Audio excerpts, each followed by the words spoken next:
ហើយស្រុកស្រែអូជ្រៅទឹកថ្លាធ្លាប់ហែលឆ្លងត្រីកាគ្រាកូម៉ា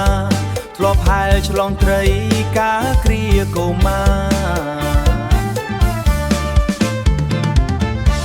លុបពោត្រជាក់ជ្រងកាយពេលហត់វាស្រែបៃតងធ្លាប់រត់លេងបោះបាយបិណ្ឌវាស្រែបៃតងធ្លាប់លេងបោះបាយបិណ្ឌ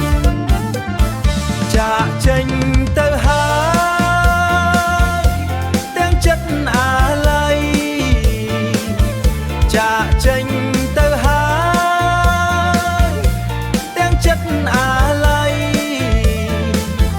នំគូលែនស្គមស្កៃខ្ញុំលាហើយណាទៅរកត្រកធនក្នុងក្រុងសែនឆ្ងាយលាភូមិកំណើតលាទាំងដីថ្នា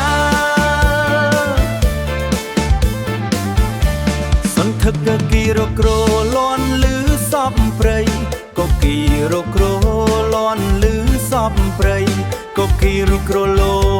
ន់លឺសពព្រៃកាលខ្ញុំនៅក្មេងធ្លាប់ដើរបេងកាអូក្បាលហងទឹកហូររត់ទៅមុខមិនឈប់ដូចជាវាសនាខ្ញុំត្រូវឃ្លាតចា